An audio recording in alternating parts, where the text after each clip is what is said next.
Welcome to the Milk Bottle e-commerce show, brought to you by Milk Bottle Labs, Ireland's top-rated and officially accredited Shopify and Klaviyo e-commerce experts. Founder Keith Matthews interviews e-commerce professionals, app developers and entrepreneurs to share as much digital knowledge and e-commerce tips and tricks as possible. This podcast is kindly supported by our go-to e-commerce tools. Rewind.io, the leading backup solution for Shopify, BigCommerce, Trello and more. Let's just say it's the cheapest insurance policy you'll ever get for your Shopify store and all your valuable data. Simply go to rewind.io/milk bottle to get your first month for free. Our go-to Shopify application to supercharge in-store pickup and local delivery on your Shopify store is Zapiet. It's fully customizable and scalable from one location to thousands. Backed by outstanding customer support, it's no wonder Zapiet is trusted by over 10,000 plus stores across 150 countries. Now over to your host, Keith Matthews. Hey folks, welcome back. I am delighted today to welcome an Irish app company, Clodagh.io, which help e-commerce businesses to engage, promote and sell via WhatsApp. Today I am joined by its founder, Ronan Murphy, and we are going to discuss all things conversational selling. Ronan, welcome. Thanks very much, Keith. How are you? I'm good, yeah. A bit nervous. First podcast. I never asked you that before we pressed record. Yeah, it's okay. It's okay. I'm not worried. I was on Morning Ireland once. That was different. I'd say that was very, very different. Yeah. That's hardcore. Well, I had a pre-prepared set of answers, so I could have been asked who shot JFK. Yeah. I was still saying we've got a great value offering. Yeah. And that's the way it was. Like Michael O'Leary and Ryanair. Yeah. What's the weather like today, Michael? Well, Ryanair are still flying and offering cheap fares in the good weather or the bad weather. Exactly, yeah. For our international listeners, RTE is the national broadcaster. So you probably had 1 million people listening to you that day. Maybe. I never thought about it that way. That would have been a bit more nerve-wracking. But yeah, no, it was good. It's fine. We're good. Look, it's great to have you. Turns out we have a mutual friend. We met at an event recently and you tried to get my attention and I think I ran away from you. I caught up. You took the wrong door, you see, and I could see you again and I came back around. Yeah, I did. No, it was an absolute pleasure to talk to you and genuinely it's great to talk to an app developer in the ecosystem that is from Ireland. Yeah. And it's so fair play to you and that's exactly what we're here to discuss. There's a wonderful opportunity within the Shopify ecosystem. Obviously, we're an agency, but there's also the capability to create basically a mini SaaS, mini software as a service company. The WhatsApp store, I think could be heading for 10,000 apps right now. So, so it's really, really enjoyable to talk to somebody in Ireland that's doing that, because our kind of milk bottle friends within the ecosystem are all over the world, and that's wonderful too. But it's really nice to talk to somebody closer to home. So, Ronan. Before we get into Clodagh, what led you to getting here? So I left college. I worked in funds and banking, and then I ended up working for another Irish institution, the GA, Gaelic Athletic Association, and I was in charge of ticketing there, which was a commercial role within a non-commercial organisation, shall we say. Yeah. And after that, I spent some time in the US working for Irish companies setting up their operations, and came back, was working in ticketing again here in Ireland. Eventually set up my own shop with my co-founders, Mark and Padraig, and we were in the ticketing business, and we always felt that, there was a better way of doing some of the things we were doing, and that really was where I was paying for my parking in Dublin one day with a text message, and I realised I could sell a ticket this way. It's just a string of texts. This isn't that complicated. Of course, it is a bit more complicated when you dig into it, but that's what put the kernel in our, in my head and how we started out, and then we realised you could sell whatever you want. Within a chat app, within chat flows. Yeah. And the one that everyone is using in this part of the world and other large markets is WhatsApp. And at that same time as we've been building Clodagh, they've been building and releasing new functionality and new permissions, if you will, as to what you can do in WhatsApp as a business. That's one of the questions I asked you on the day that we met. I'm not a techie, but I understand enough to get through a conversation. But in terms of the WhatsApp APIs, so you explained to me that they've opened them up to allow software companies interact. Just explain. So we go in via the business API. So you can, as a business, the confusingly called WhatsApp for business, and then there's the business API. Okay. And we use the business API, which gives you scale. basically you can communicate with far more people, and you can do a lot more in terms of automation and things like that. The WhatsApp for Business is for the mom and pop shop, and that's the way they describe it. Small business that's going to handle their own direct messaging. It's basically the equivalent of using your personal WhatsApp with a little bit more added on, and that's getting better. Okay. But the ecosystem, you're right, and might be a strong word, but it's because it's early days. But Meta are they're on the hunt for revenue for obvious reasons. Yeah. They know WhatsApp is in use. They want to see some commercialization of it. So companies that are building, business service providers as they call them, that are building to work within WhatsApp, they're encouraging that engagement. And they get paid as well. Business pay fees for their messaging. So that's the model. That's the one they've gone with. They paid a lot of money for WhatsApp. And in fairness, they have encouraged people to engage. So yeah, that's where it's at. So in the same way, in a former life, I worked in telecoms, and the part of the business that I looked after at one point was wholesale SMS, which was individuals that were connected to the SMC in the network, and they cleverly created the software to broadcast the messages back in and out to individuals' mobile phones based on a database that they had built.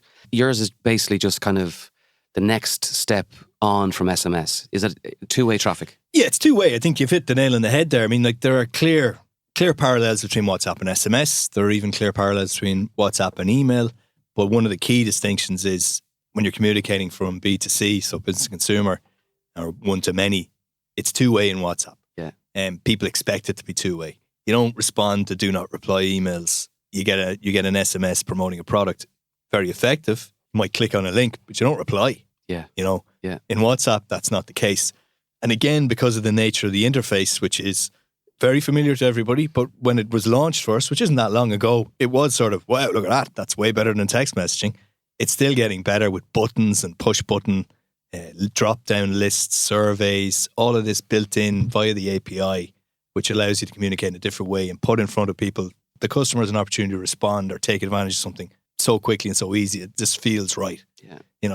And particularly that when you can push out to WhatsApp users who've signed in, that's the other thing. WhatsApp are strong in this. We agree with it. We believe in it. It's a privileged channel. You're privileged to be there. People use it for their communication with their friends and family. Yeah. It's not going to become somewhere you're going to dump. Yes. You're not going to be just spamming for the sake of it. That's not the plan. It's a richer channel, and that two-way interaction is part of that story, but also permission to contact that person specifically within WhatsApp. Yeah. Can't be just a generic, you have my permission to contact. Yeah. You have to get the nod via WhatsApp. Of course, you're in the capital of GDPR. Yeah. So you can't break those rules. No, you can't break those rules as a starting point, but there's the extra layer that WhatsApp put on top of that, which is they need to know that you've got permission specifically for their channel. Yeah.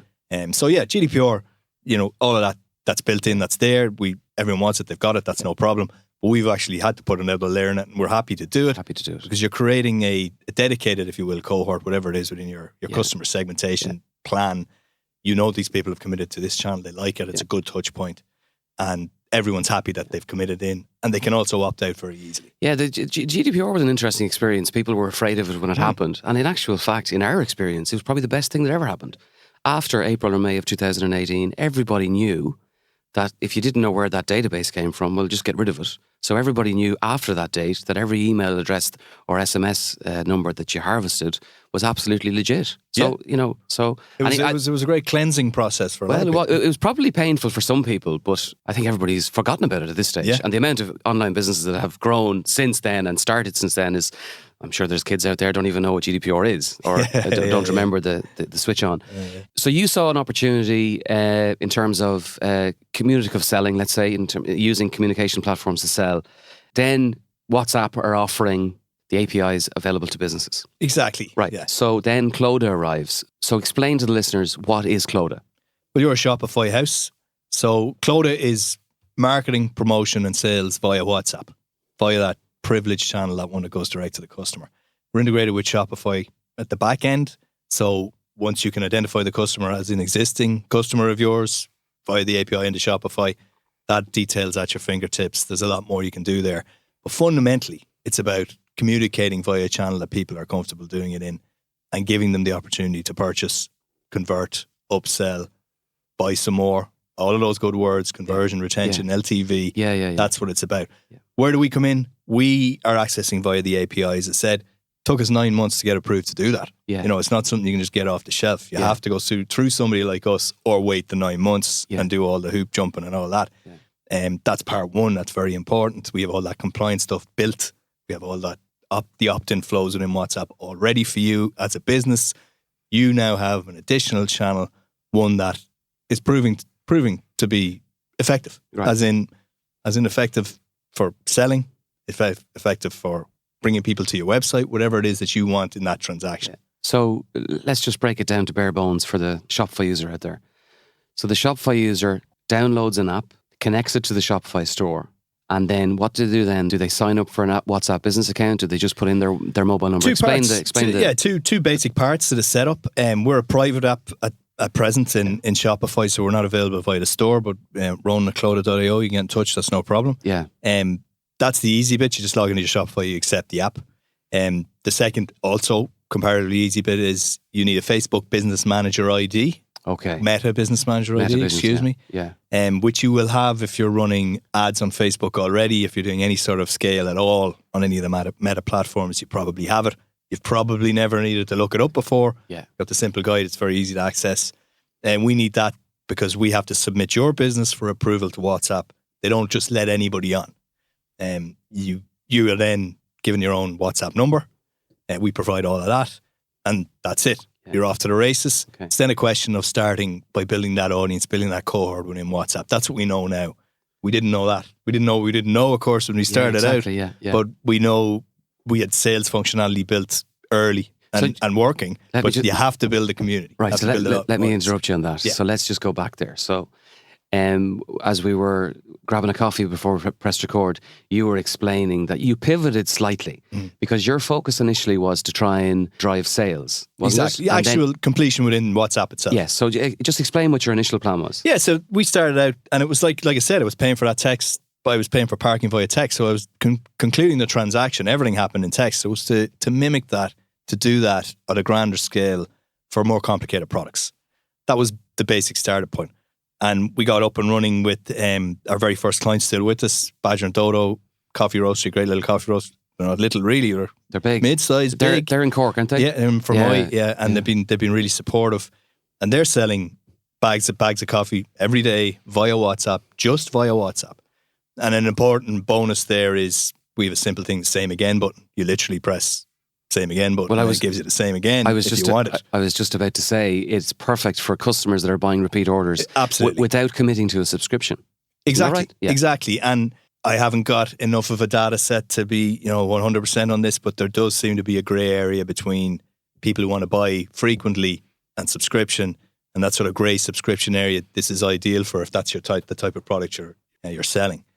So we were focused on that, but clearly it took time to build up the volume in WhatsApp, people using it on a business by business basis for the business to see real results. Yeah. And that was a problem for us clearly. But it wasn't happening quick enough. Yeah, exactly. I mean, and people who use it love it. Yeah. But you have to get them into the channel. Yeah. If you don't get them into the channel, there's no likelihood they're going to buy anything via WhatsApp. And we're not in the business of taking over your sales. We're not looking at, we want to be complementary to the channels that you already have. This is very much part of a multi-channel strategy, both for marketing and for sales. And that marketing piece in particular, we now see being in a position to offer discounts, newsletters, whatever it is, the traditional stuff you're doing via email and possibly via SMS, you can do that via WhatsApp. Ronan, hold that thought and we'll just take a quick moment to listen to our sponsors. Rewind.io is the leading data backup solution for your Shopify store. Did you know that there is no way of recovering lost data in Shopify? If your store is gaining traction, you may have multiple staff or third-party developers entering your store. Mistakes can happen and data can be easily deleted. Rewind.io puts you in control of your data, allowing you to restore anything accidentally lost from a single image to an entire store. It acts as a pretty cheap insurance policy for your Shopify account. At Milk Bottle, we help clients reduce their business risk by installing Rewind in every single store before we make any changes. Get your first month for free by simply replying to your sign-up email. Ronan, so back to the marketing piece. Milk Bottle is a Klaviyo house, and we see the amount of revenue that is driven by automated email is just phenomenal. It's from an agency's perspective, it's great because if we come across a client that hasn't got their email set up properly, we know what we can do and we know the revenue we can build. So your channel is complementary to everything else that the Shopify store does. Is that right? Yeah, exactly. So I'll probably mistakenly call it Klaviyo later on. So it's Klaviyo if you do and Klaviyo if you don't. Yeah. But so Klaviyo is a good example of a comparable tool for different channels. Clearly a very good example at first. We really like the look of it, in fairness. Yeah. And yeah, you've seen those results. The case studies that are available to us and our data sets are comparatively small, but there are a handful of others doing similar stuff to us on the continent, for instance, in the German market in particular. They've seen consistently, as have we, using with email, WhatsApp with email, complementary marketing channel, LTV upswing of 20 to 25%. Wow. Not everyone wants to use WhatsApp. Yeah. But those who do want to use it, and that's it. You know, it's a preferential thing. Like I said, the privilege exists. Yeah. They don't want you there. You don't want to be there. Yeah. You're only going to annoy them. You're going to damage your brand in other ways. If they want you there, you should take advantage of it. Can I ask you a question? In your experience then, it's really easy to sign up to email and get email and ignore it, right? But are people more careful about signing up to a service on WhatsApp? Are they more protective about their inbox? I think WhatsApp they could inbox? be. I think they could be. I don't know that yet. I don't know that. But in terms of a sign-up flow, there are a number of ways you can do it. You can do it by pushing to them with a message that they've asked for. But the one we prefer and the one most of our clients use all the time is pre-populated message opens in WhatsApp. You just create a link, pre-populate it, open, they send it to the business, start that conversation. Then they're in, it's not so much a question of having to have, they didn't have to sign up per se at that point. They've already sent you a message and you're already in a position to respond immediately. When you sign up for a newsletter or you sign up for discount codes on websites, they might confirm or verify your email. And the best of the best probably immediately start to contact you with content that's frequent, relevant. Relevant, yeah. Relevant. If they can get it relevant, it might not be. That's difficult. Yeah. But it's, what's the word I'm looking for? Recent. Yes. So that there's no point sending the February newsletter if they signed up on the 2nd of March. Yeah, absolutely. So, but the difference in WhatsApp is that automation is there. That's built in with Clota. Okay. And you can switch it on or off. Okay. It's your preference. But back to the original question. We don't know yet, to be honest. I would expect people to treat it with a little bit more circumspection. Yeah. I don't think they want to how many unopened email have you got as of this morning?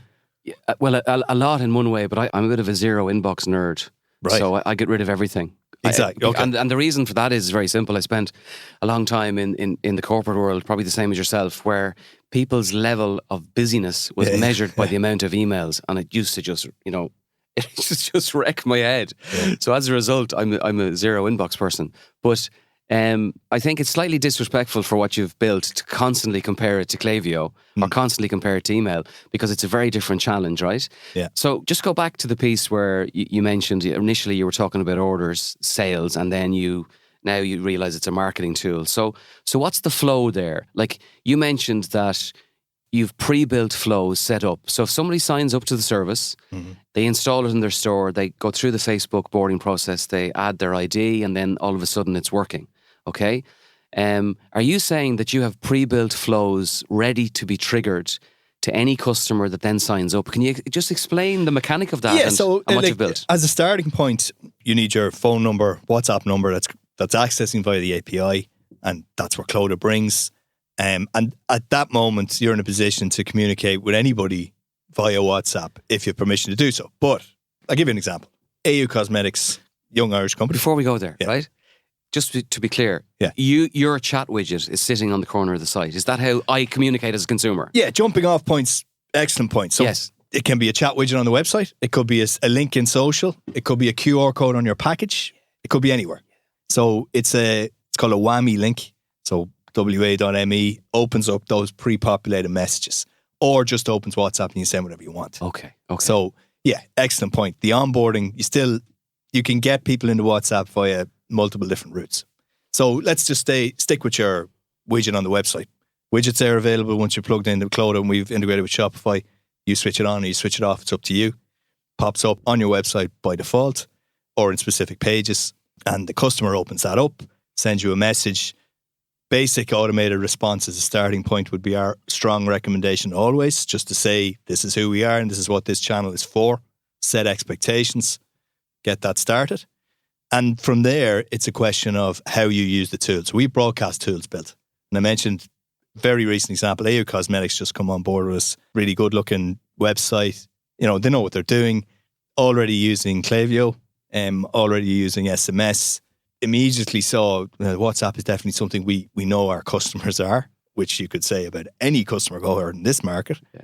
And they wanted to see what could be achieved there, and we were anxious to help them with it, and that's what we're up to now. So they sent out a blast email. We had to start by building this audience for communication. The email, in the normal manner, saying, look, we're now in WhatsApp. Slide incentivization, discount code.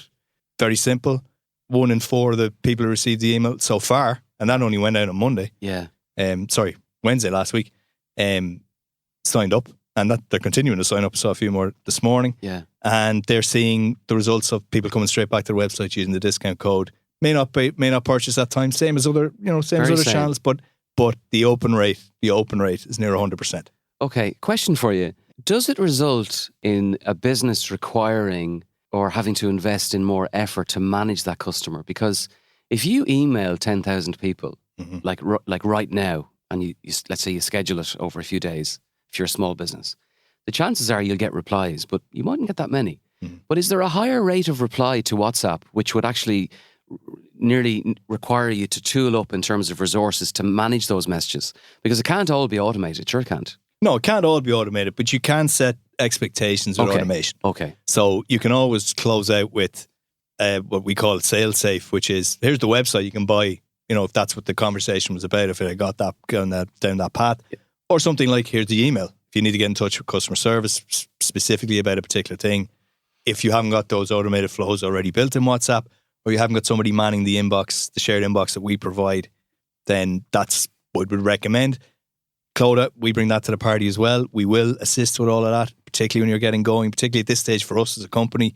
We're anxious to see everything. So we know what are we missing, what do we need to do, what are the problems that need to be solved, how do we make this better for everybody. So we help out with that as well. Yeah, and I suppose the experience will be different for every merchant. It'll depend on the average order value, what they're selling. The coffee one is really interesting. The purchase. What did you say? Purchase again, or is it same again? Same again. Yeah. So like that coffee's a really good example. So we have Creed Coffee, we have Cloud Picker on there. We have more to come, and they're selling. But I was like you at the outset. I was like, are we going to just be bombed here with people asking messages or asking questions? Yeah. Hasn't turned out to be the case. Is the honest answer. That's great. You get some, but not many. We work with marathon coaches, for instance. When people are looking for a bus stop or a bus, you do get questions then, and it's very, very time limited. Like there's a 2-hour period, and there's could be hundreds of messages, and the available information is shared with them. But it isn't meant to be, we're going to answer every single question service. That's not what it's designed to do. I get you. Yet, I mean, we'll all be aware of all the exciting things that have been happening in ChatGPT and all this. Yeah. There will be more to come there, and we have machine learning models at a very basic level, but they are machine learning based, and those are going to get better and better.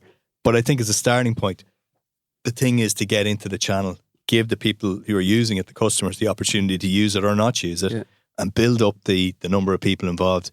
You'll then either be seeing the return, which is what we are saying you will, and we believe that, and we know it. And if you need to put bodies on it, you will. Back to your value of the product. Yes. So we were working with a guy selling cast iron radiators. There was no direct selling going on there. It was him getting involved and going, yeah, that's it. Possibly even ended in a phone call, because it was that sort of level of product. There are case studies from companies like ours in Latin America, Sao Paulo, Rio de Janeiro. They're selling Toyotas via WhatsApp, and that's starts off with some automation, the basics, color schemes, probably some video, but then somebody steps in. Yes, and in a way, the concept has already been proved because WhatsApp have already been, as you say, offering that WhatsApp for business to small business. Yeah, so their big markets are India and Brazil. They gave away free Wi-Fi in India, right? They did a deal with the mobile networks, and you could use WhatsApp without paying for your Wi-Fi, basically. Got free WhatsApp. Yeah, so you didn't use their Wi-Fi billing. And that means they dominate. So that's where they roll out a lot of the new stuff, similar in Brazil. early. So what's gone live there recently is WhatsApp Pay, allowing people to make complete purchases in WhatsApp without ever having to sign up anywhere else. And they've also launched business directories, which means you'll be able to look up businesses who are on WhatsApp within WhatsApp, not look online, find them on WhatsApp. It's becoming a mini Google then, is it? It's becoming more a mini WeChat, mini super app. It's not, super app. Yeah, it's not really, it's not clear that there's a path to the WeChat level, and then WeChat's a Chinese app, but it's like it dominates the market for a number of reasons. And it's the internet to all intents and purposes in China. WhatsApp is not going to be that, but it's certainly moving towards allowing people to conduct more business and complete things. And the one, a key point, and I should really say this earlier on in these sort of conversations, Keith, it's first party data par excellence. You are talking directly to your customers and no one else is getting in your way. Yeah. No one's shouldering you out of the way with a new ad or a fancier whatever, boondoggle or whatever it is. You're talking to them directly. To me, it's a no-brainer in terms of the investment, because if you look at the amount of money that people spend on Google Ads to get a single visitor to a website, and then they leave without, I mean, the amount of businesses out there that are advertising on Google and are not even harvesting email addresses with a pop-up. I know it annoys everybody, but it works. Like, this is, as you just mentioned, this is a direct route to your customer. You could potentially purchase PPC space, get them to your store, and be having a conversation with that individual within minutes. Yeah. And as you say, turning that visitor into a sale. It's fantastic. Your knowledge of that whole space, I'm assuming, is you're watching WhatsApp's busiest markets or fastest growing markets, or you have to. No, we spent a lot of time watching people you've never heard of. Yeah. But like, it's only, when was it they had? I think it was August was the first, they called it Conversations. It was a Meta conference just about business messaging, conversational commerce. And that was the first one of those they'd had. They had all the big hitters. Zuckerberg, Sheryl Sandberg hadn't actually left. I think it was probably her last act. Wow. And they were all there talking about it. It was online only. And they made absolutely clear that they saw business messaging, conversational commerce as a key part of what they were going to be up to. Yeah. Of course, they also have Facebook Messenger and Instagram Direct, which are basically the same product now, but the Messenger product, which we're also integrated with. But the appeal is WhatsApp. People want to use WhatsApp, and that's our focus today. So that was a sort of a very reassuring when that conference actually happened, and they brought all of these use cases to bear, and they've been having regional ones of those in the last 3 or 4 weeks. So that's what we watch. There are other firms doing similar sort of stuff. You understand, you try and understand what they're up to and see if it's working, but not in this neck of the woods. Like I said, Germany's the closest. India, a few. Latin America is a company called Yallo, and they're selling Burger King in Mexico. It's mad, via WhatsApp. So it's it's happening. I mean, somebody's going to do this, and that's us. And it's just a matter of when, really, and how quickly you can develop. I'll give you a bit of a hospital pass. Where did the name come from? It's not too much of a hospital pass. Clodagh is the niece of our CTO, who we don't let out of his darkened room, which is an old joke, but it's a good one. Padraig's niece. Yeah, it's actually... She has a GH, but we dropped the GH. Yeah, our international listeners would never be able to pronounce that. But it's actually, it's funny, since I met you and we've been communicating, it sticks. It's actually a very interesting name. We wanted a 2-syllable, simple. We went through a far longer process naming our other company that we'd started together called Full Circuit. Yeah. And we said, we're not doing that again. So it didn't take us long. We liked the female name. We liked the 2-syllable nature. Just dropped the GH in it. Well, I named Milk Bottle Labs after a milking parlour. I was in that I saw in a farm in County Laois. So we didn't pay any consultants for that name, and it seems to have worked. So before we go, I have to say I've really found this conversation interesting. There's a world out there which is growing exponentially, and I think you've caught on to it. So well done. It's just intriguing, I think, is the word I'd use to describe what I've just heard. We'll put your details in the show notes, but are you in beta or are you taking customers? What's your status at the moment? We're taking customers. We're a little bit beyond beta now. Yeah. I mean, the broadcast marketing's only just gone live in the last fortnight. We weren't permitted to do a lot of that up until a few months ago by WhatsApp. Not us, anyone. Okay. So that's been a big move. Okay. So we'd encourage anyone who wants to give us a go. This is the place to start. Like the sales works really well for certain businesses out of the box. Other businesses need a little bit more time. But we'd always emphasize now, build that community, build that audience in WhatsApp. That's what the marketing functionality is there for. Okay. So yeah, get in touch, clodagh.io, and we will make it happen for you. Great. Well, listen, well done. I'll keep an eye on you. Thanks very much, And I'm Keith, sure Dublin is a small town, so I'm sure we'll bump into each other at some point in the future. So thank you. Thank you. Thanks for listening. All of our episodes are available on Spotify, iTunes, and Google Podcasts. A special note of appreciation goes to our sponsors, Rewind.io, the leading backup solution for Shopify store owners. Get your first month of Rewind for free by simply responding to any welcome email once you sign up for your free trial on Rewind.io. If you're a Shopify user with an exciting story to tell, reach out to the team on podcast@milkbottlelabs.com. Until the next time, take care.